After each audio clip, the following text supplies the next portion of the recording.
Let's have a look at the solubility rules and how to use them in order to decide whether a compound is going to be soluble in water or insoluble.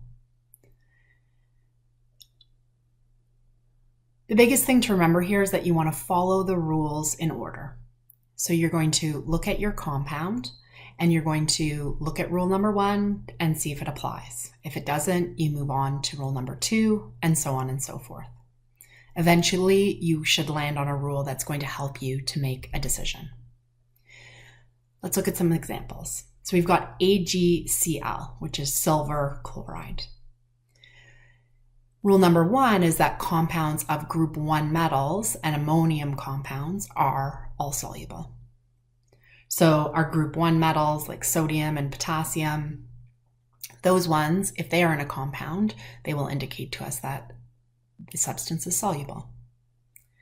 This does not apply for AgCl. Nitrates and acetates are all soluble. Again, this compound does not contain either of those. Remembering that acetate is a polyatomic ion, it's on your list. Sulfates does not apply. Silver and lead compounds are insoluble unless rule number 2 or 3 applies.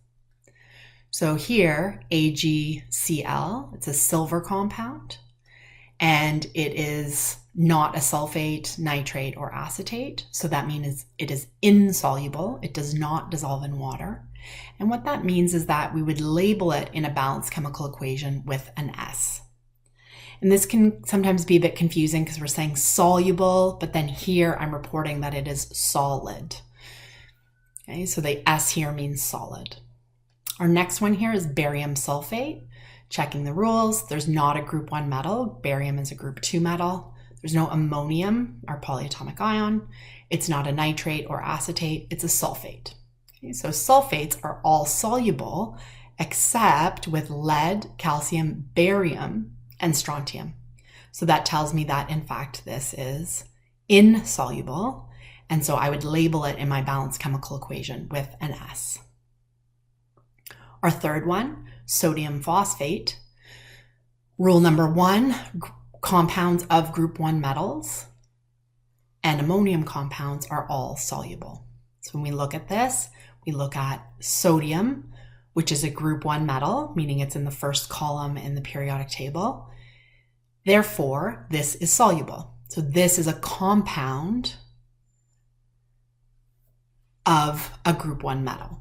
And so it's soluble, and so that means I'm going to label this with aqueous. So this will dissolve in water.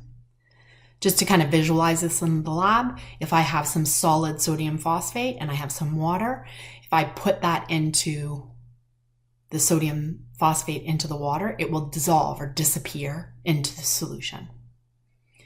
Another thing here, because we're looking at double displacement reactions, if this were a product of a double displacement reaction, it would not be a precipitate. It would be dissolved and it would be sort of hidden or disappeared in the solution. D, calcium nitrate. Looking at rule number 2, nitrates and acetates are all soluble. So this is in fact soluble. So if it's a product in a double displacement reaction, or if I take a substance and I want to dissolve it in water, it will in fact dissolve. Next example is magnesium carbonate. Moving my way through checking every single rule, the rule that applies here is rule 6. Carbonates are all insoluble except those from rule 1. So because magnesium is a group 2 metal, it's not a group 1 metal, this will be a solid.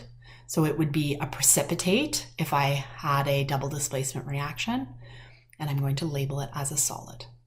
And as well, if I tried to take some magnesium carbonate and put it into water, much like you would put hot chocolate powder into water, it's not going to dissolve. It'll just stay clumpy inside of the water.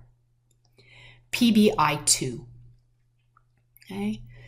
The lead here applies. Okay.